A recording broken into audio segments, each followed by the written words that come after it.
So we're going to talk about the world of Northern Lights, and this is exciting because it means we actually get to move beyond Northern Lights into the second two books as well. And when we're saying world, but actually it's worlds plural. Yeah. And you get that hint at the end of what's coming, but I don't think you can really anticipate the worlds that are going to open up. Well, I think it's Kasia Serafina's demon who first introduces Lyra to the idea. When he stretches his wings, he's touching 10 million other worlds, and I just remember getting a tingle. And of course, when you're reading the first book for the first time, you have no idea what's to come. So you're like, oh, I want to go and explore these, and you have no idea what's going to go down in the second book. Just wait. And you get the idea of, obviously this, right at the very beginning, Lord Asriel introduces this idea of the quite complex idea, I think, about the idea of these particles of dust. Yes. And he has that photograph of all the dust gathering around a child. Which I just thought was the most amazing idea. The idea that the world could be sort of shaped and by yourself, and the fact that you have a place in the world that it's recognised beyond just yourself somehow, if that makes sense. Yes, and instantly the mystery that sits at the heart of the book is there, and you don't even know it at that point.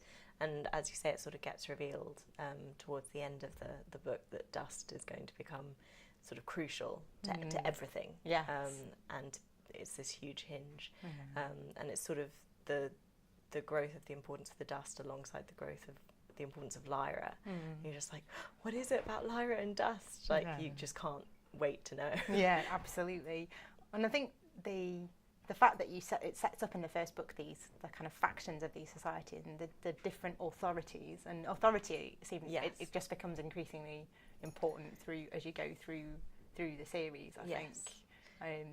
So we have to talk about what I think is probably the most supposedly controversial aspect of the books, although I don't think it is, which is how he introduces religion and the authority, which I just thought was just another form of authority, that the book sets up authority against other people who are working in different ways outside of very rigid structures. I don't know how you felt about it. Yes, well, I mean, reading it as a 10-year-old, you don't pick up on these things perhaps in the same way that you do as an adult when I've come back and reread it. And obviously there's no denying that aspect of Pullman's writing, the good man Jesus and the scoundrel Christ and so on. He's made it very clear that that's sort of an intentional comment, and so obviously you have to respect that as a reader. I personally am not religious, and but I'm not anti-religious either, and I didn't find it offensive or controversial, but I'm aware other people may.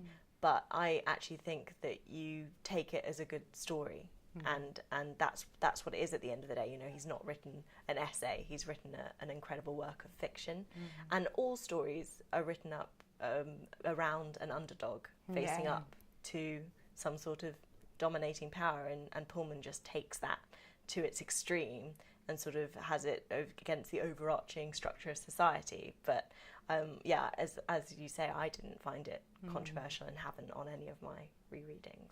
And I think it pushes the book into different territory as it goes into the second and third book, and it turns it into the epic that I think it becomes, because I think in order for it to be as epic as it needs to be, the force has to be something that is huge. It has universal. Exactly. Yeah, multi-universal. Yes, really. Yeah. And we're talking about world, but in fact it's worlds plural. I mean, I found the world that they step into in the second book, which is sort of has all of those Italian elements, and I never know how you say it. Cittagazze, however you say it. Just I can read it. Yeah. And the Tower of the Angels, and I loved that whole setup. And terrifying. Absolutely terrifying. And I mean, I think he's very good at terrifying things, actually. Yes. I found The Subtle Knife deeply disturbing in so many ways. You know, when they come across the children.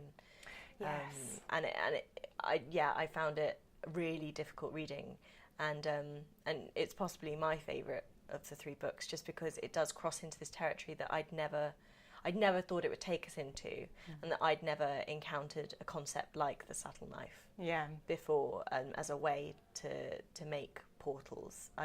That's not something that I'd ever encountered in my reading life before, and so there may have been things that come before, but to me that is like the ultimate device. I just think it's so clever.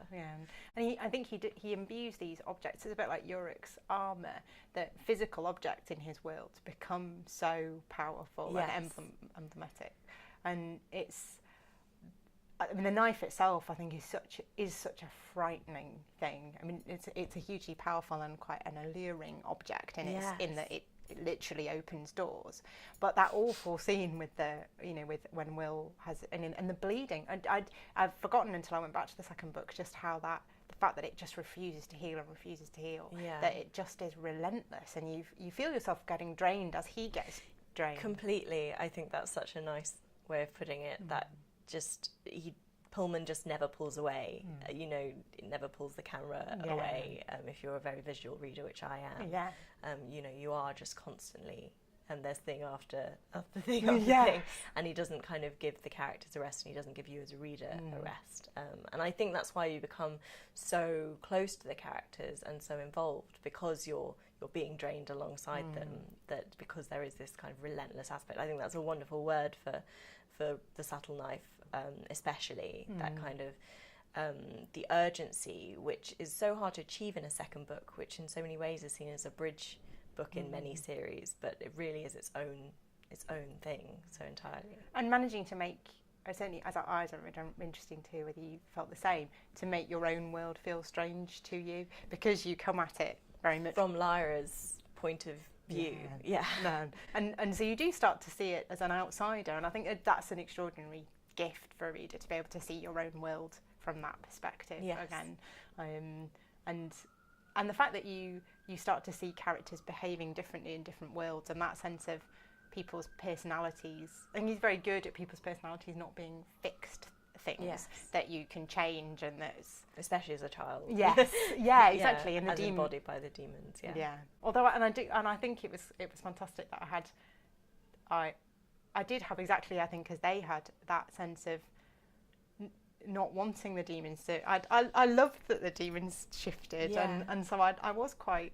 Although I understood it had to happen, I was quite sad when the demons had to fix him. But that's just growing up. It's always sad. Yes, and it's a very good symbol, I think, for that process. Yes, and the way people come stuck in their ways. Yes, which in many ways is what Lyra in particular is constantly pushing against. Yes, as she gets older, is the idea that she has to kind of be one thing, and that's why I love the conceit that they can't tell her she's the chosen one. It's her ignorance that has to guide her, that she has to be free to make mistakes, and I found that really compelling, that she really resists being kind of this emblem, which is what she is. And she is very much her own, always her own person, and often you think she could have come to a decision earlier, but she has to get there on her own. Exactly. And I think that's there in the subtle knife quite a lot, actually, that you are aware that you think, no, you've got to get there, because you're there already. Hurry up. Yes.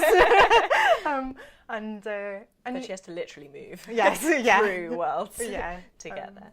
And so many of the characters make wrong decisions, and I think he's very good at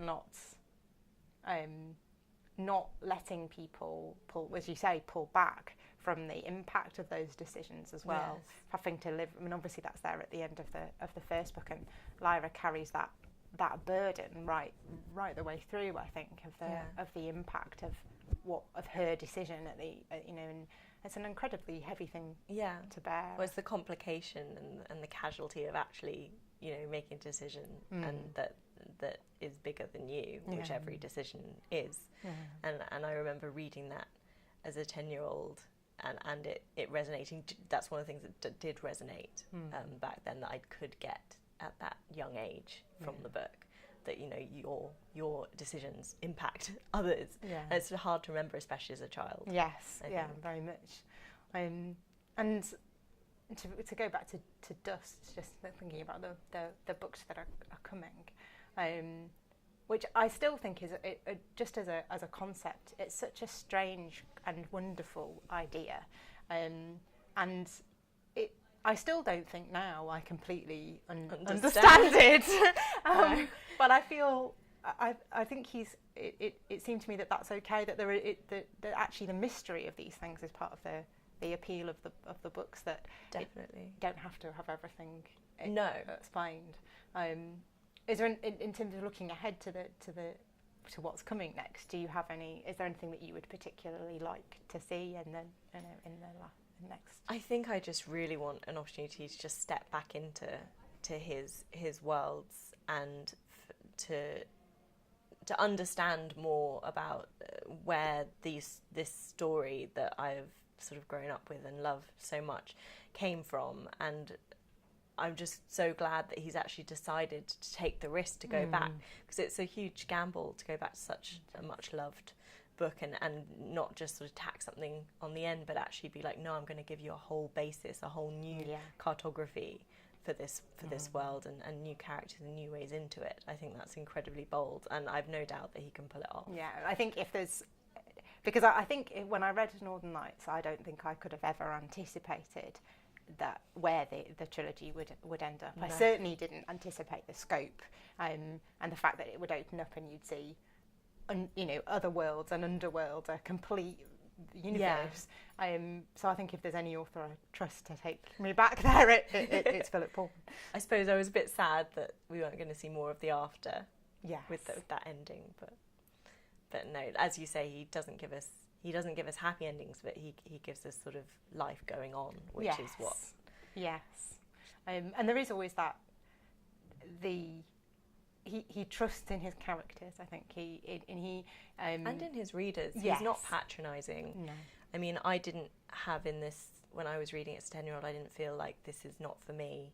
I don't read it now at 27 and think this is not for me. I really feel like it works on so many levels.